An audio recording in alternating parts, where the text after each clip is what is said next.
what's up? I'm Channel Pup Fanboy Supervillain, and we've got 3 brand new episodes of your friendly neighborhood Spider-Man that I need to talk about today. The video will contain spoilers, so do be aware of that. If you love Spider-Man though, you are in the right place, so subscribe if you haven't already. And as always, this video is brought to you thanks to the support of my patrons. If you want to become a patron, the Patreon link is in the description below. All support is hugely appreciated. Thank you very much. Alright, so just a quick recap. I was pleasantly surprised by the opening 2 episodes. While I was a little disappointed that the 60s influence kind of started and ended at the art style and theme music, I praised the show for its surprisingly refreshing take on the MCU Spider-Man story, its subversion of the usual high school Spidey tropes, and delivering an incredibly enjoyable street-level Spidey story. And while on the subject of 60s inspiration, I'm just gonna say this, you can skip the recaps by all means. Don't skip the intro though, like the intro slaps. It never fails to get me hyped for the show.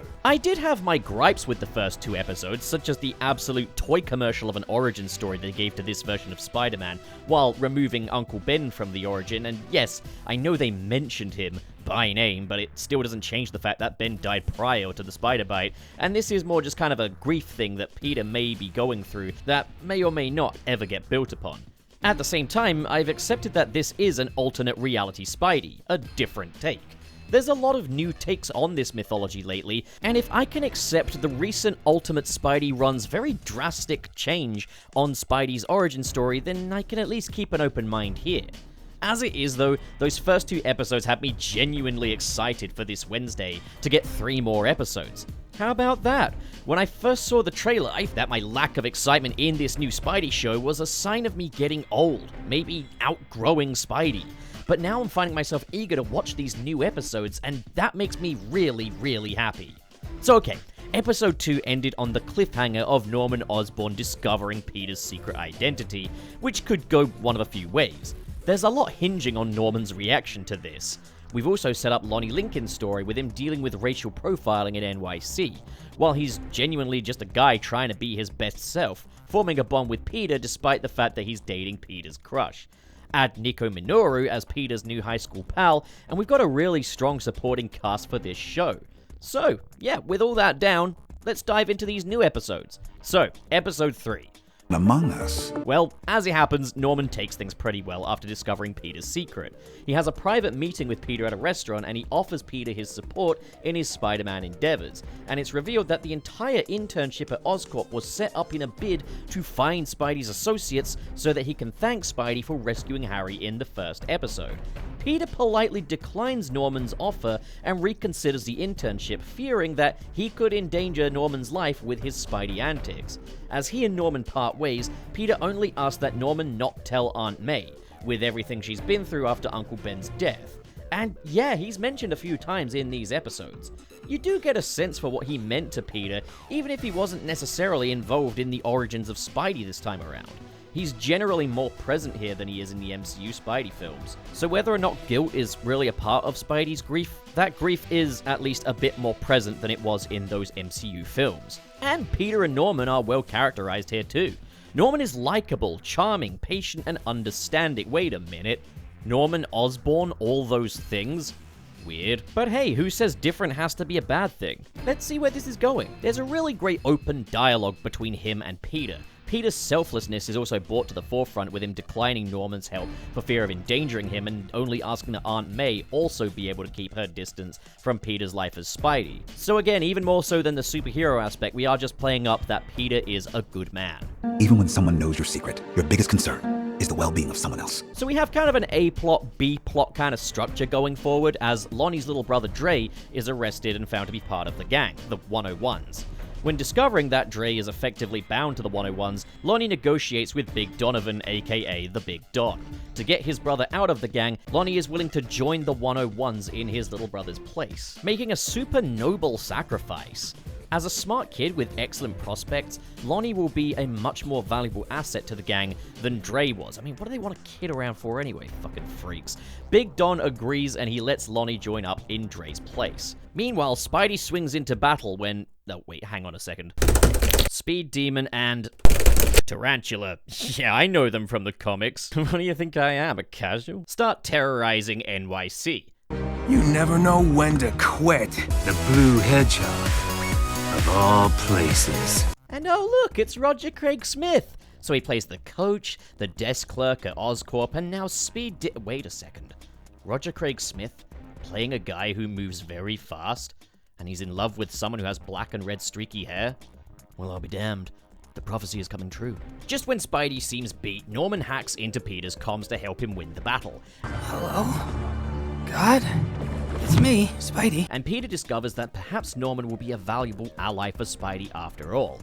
Upon defeating Speed Demon and Tarantula, Spidey notices the same insignia on their tech as the one found on Butane's, setting up a potential ongoing threat. So yeah, it was a really fun episode. We're starting to see Lonnie possibly going down a bit of a dark path, but seeing that he did this out of a very noble act to kind of rescue his brother and give him a better life. And you've kind of got Lonnie entering this gang because he doesn't really have any other choice, while Norman states over and over again that he will respect Peter's decisions regardless. So there's a really interesting parallel here. You've got Peter and Lonnie, these two fundamentally good, selfless people going down two very different paths. Okay, moving along to episode 4. I wish I had it in my room at home so I could keep May out when I have girls over. If I were to ever have a girl over. This protocol is in place so we can talk about Spider-Man. So, let's do that.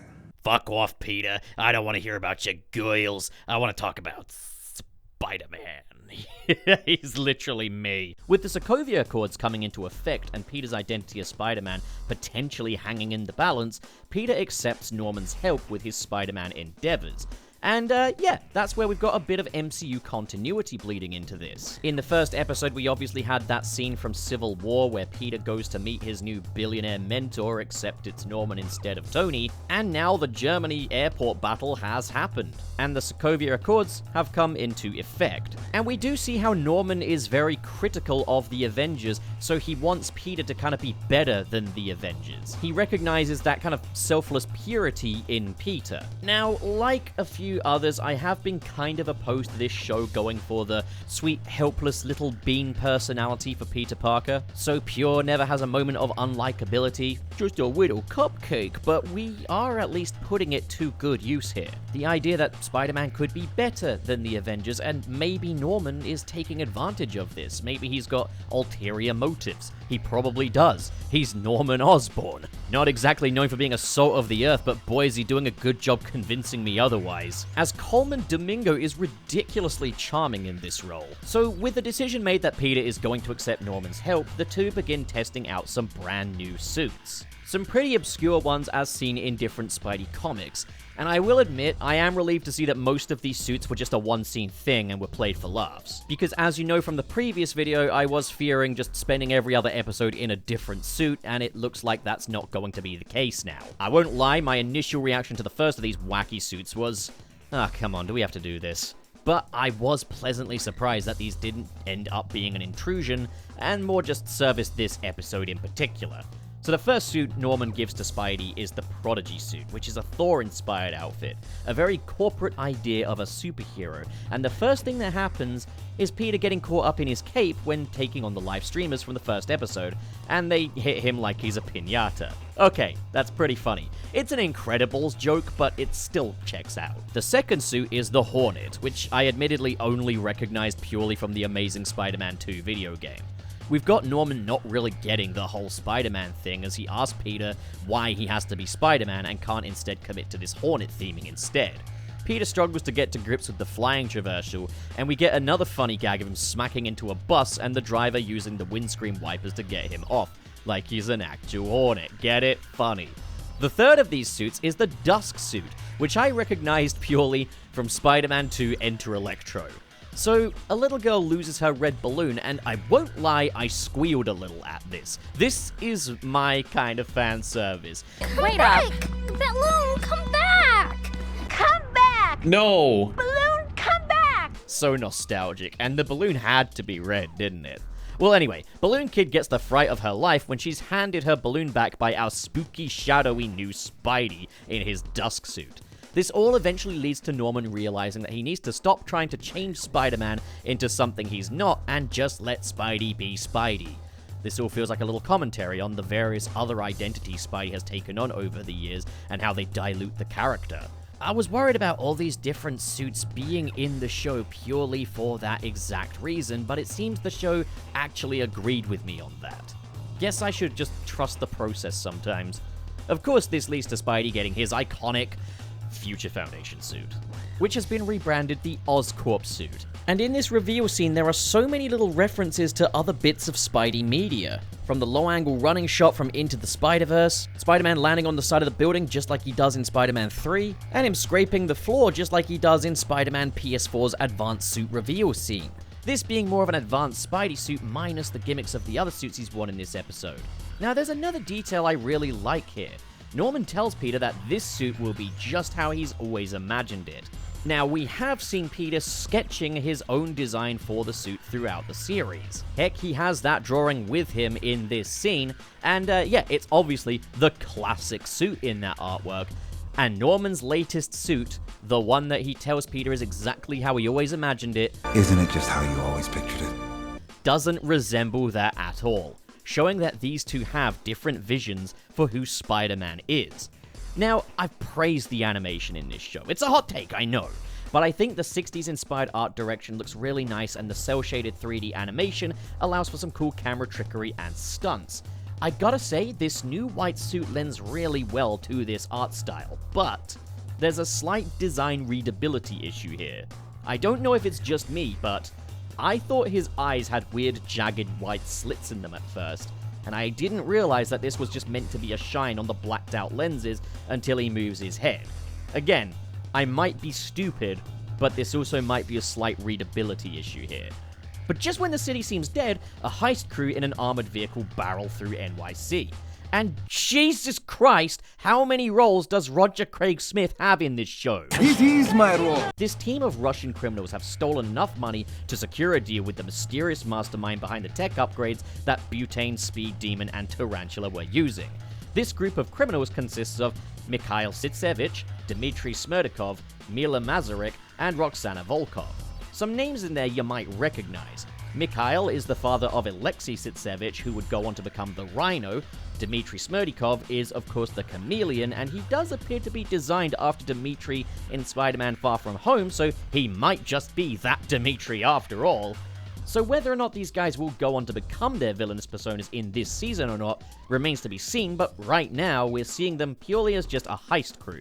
Now, you might be thinking Spidey's obviously gonna stop the crooks, right? Well, no. Instead, he focuses his efforts on helping the endangered New Yorkers, and the police are the ones that tend to the heist crew. Mila, however, manages to escape and tracks down the inventor behind the Infinity insignias, and it turns out it's not an infinity symbol. It's OO. Otto Octavius. Peter returns to Norman and unmasks, not realizing that Norman's son Harry is in the room, repeating the little twist of Osborn discovering Peter's identity 2 episodes later. But that's just the A plot of the episode. The B plot once again centers on Lonnie Lincoln, who's trying to catch up on some valuable studying while at Big Don's hideout. However, Big Don doesn't appreciate this and sends Lonnie into dangerous gang territory to pick up some burritos. Man, anime food sure does look delicious, huh? While picking up the order, Lonnie is chased down by Camilla Black, a member of the Scorpion gang who warns that Matt Gargan, the leader of the Scorpions, is coming for Big Don. Which means that, albeit in an alternate universe played by a different actor fully animated, the Spider-Man Homecoming mid-credits might finally pay off. As this Matt Gargan design does share a lot in common with the version that we saw in Spider-Man Homecoming. This is clearly meant to be that same Scorpion. Now, I have been kind of wondering if this show kind of serves to do villains that the movies don't really have any intention of doing. Like, even though they were alternate dimension variants, we did see Green Goblin and Doc Ock in Spider-Man No Way Home. We also established that Oscorp doesn't exist in the MCU, so this may just be our way of getting an MCU version of Norman Osborn and Doctor Octavius. It may be that Sony and Marvel have moved on from their plans to do Scorpion, and this show is just going to cover that. It's not the most elegant thing in the world, but it is a means to an end. Also, real quick, I love that they went to the trouble of changing Spidey's suit in the opening titles as well. The opening title cards at the end of the intro were always cool, but the fact that they actually went to the effort of changing Spidey's suit to the Future Foundation one, really awesome touch. So then for the 5th and final episode of the week, Mila meets with Doctor Octopus and purchases a high-tech helmet that transforms her into her unicorn persona. So I gotta say, seeing Otto Octavius looking this old school really put a big grin on my face. It's been a while since we've gone for a design like this for Otto that, even without the arms, it's no mystery as to who this fella is. And it seems like we're going down the more arrogant route than the sympathetic route that we've generally grown accustomed to, which again is a refreshing change of pace. I'm glad that we're getting a Doc Ock fighting an MCU-adjacent version of Spider-Man that isn't the Alfred Molina version. Not anything against the Alfred Molina version, of course. I'm just glad that we get to see kind of one that is homegrown, and just that little bit more comic booky. He views selling his tech on the black market as beneath him, as he tells his assistant Vincent all about his big master plan that concerns Norman Osborn, who he has a vendetta against. So I'm seeing some similarities to Insomniac Ock, which is by no means a bad thing. Also, all I'm saying is, at some point in this show, someone needs to refer to Vincent as Wiener. Maybe Spidey could call him a little wiener or something. It would just be funny, you know? If you know, you know. Absolute 0 out of 10 for the whole show if they don't do that. Ock, again, doesn't have his Waldos either, so another slow burn villain. So Harry is now in on the whole Spidey operation. Norman has kind of forced him into this role, and while Harry is excited to be Spidey's dude at the desk, a fun little subversion from guy in the chair, Peter is a little more hesitant. So once again, following the MCU's alternate history, Peter's guy in the chair was his best friend, Ned Leeds, in the MCU, someone Peter had developed a sense of trust with. But in this version, it's Harry, someone Peter doesn't really know that he's forced into trusting with his secret identity.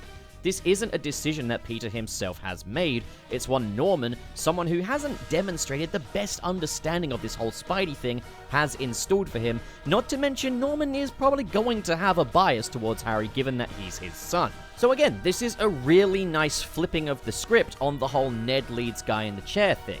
Again, I was a little worried that this whole alternate MCU could end up feeling a little stale or repetitive, but from a story standpoint, this is drastically different from the MCU and feels fresh. Even down to the fact that when Peter and Harry chat, it turns out that Peter in this universe is a bit more Team Cap, with Captain America being his hero.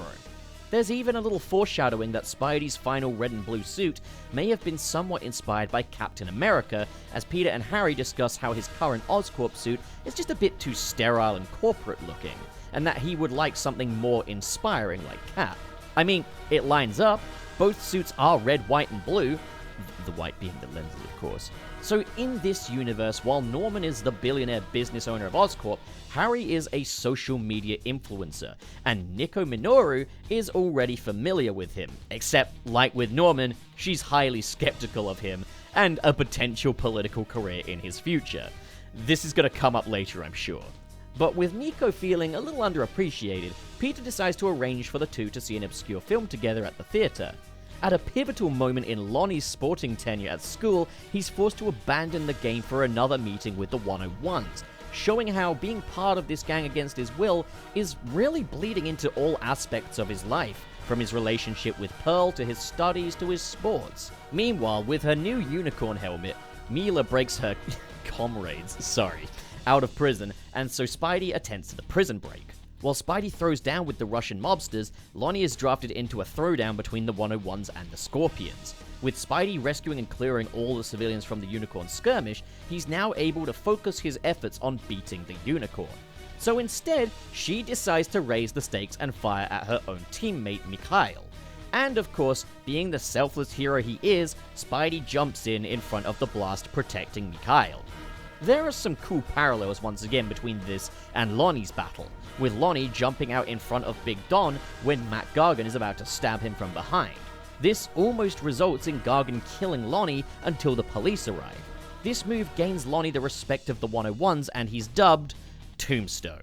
And we see that maybe Lonnie's starting to like this new life of his. Back to the Spidey stuff, of course, Mikhail is offended that Mila gambled with his life, and so the two end up arguing, giving Spidey just the time and opportunity to yoink the unicorn helmet off of Mila and web her up on time for her to be arrested. And the day is won, until Peter realizes he's late for his theater meet-up with Nico and rushes off. And while he arrives just a little late, to Nico's unease, he's joined by Harry Osborn. And that wraps up this week's 3 episodes. And it hasn't lost momentum by any stretch. I am still incredibly impressed with this show. There's a clear emerging theme here, and that being paths. Both Peter and Lonnie are fundamentally good guys. Peter is going down a path where he's being nurtured. The Oscorp internship nurtures his intellect, and Osborn setting him up to be a far greater hero than the Avengers once again nurtures his selfless side. Clearly, things aren't perfect, as Norman doesn't quite get the whole Spider-Man thing, but it's all coming from a place of gratitude for saving his son.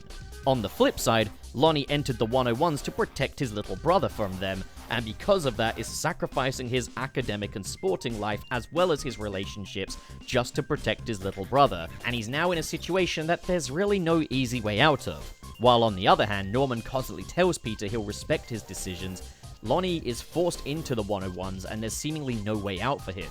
This gives us a really tragic take on the Tombstone backstory. I'm assuming that in service of this story, the cracks in Norman's virtuous facade, because they're inevitable, won't really start to show until season 2 at the earliest, as having Norman be a nurturing and kind type parallels Big Don nicely. Although, maybe that's a little weird. The rags to riches gang leader being portrayed as the out-and-out bad guy, while the billionaire is the good guy. When we've seen, through Lonnie, how good people can get caught up in gang culture through desperation, maybe Big Don has a similar tragic backstory that we don't know about yet, while Norman is secretly just an asshole.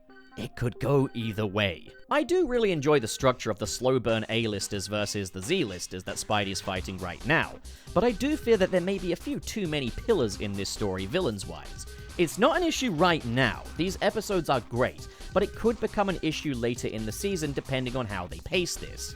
We've got Doc Ock having beef with Norman Osborn, we've got Scorpion and Tombstone stories. We're building up to a lot here, but again, there are at least still 5 episodes left to go. I'm guessing characters like, say, the Lizard, Rhino, and Chameleon will probably emerge later down the line. I think I've also heard that we're supposed to be getting Kingpin in this series as well, so there's a lot still to come and there's a very short amount of time left for this season, but all the same, I doubt they're going to do everything all at once, given that this was greenlit for a 3rd season, just recently. Now, I must admit, there are some areas where this show builds on some things that I think the MCU movies were just a little lacking in.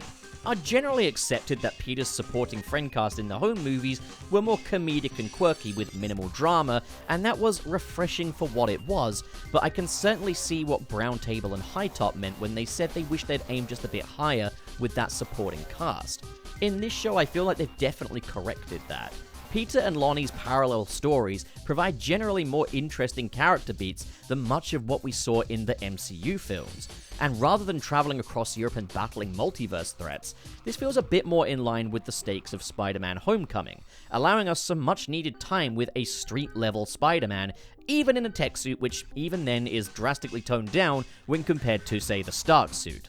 We're also spending a bit more time with Peter and Norman just working together than we ever did with Peter and Tony in the MCU.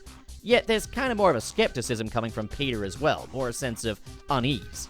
Yeah, we saw Spidey and Iron Man fight side by side in Civil War and Avengers Infinity War, but we didn't really get to see them sit down and chat much outside of that introductory scene in Captain America Civil War. I guess this is where the benefits of this show's structure, episodic format, and place outside of the MCU lie.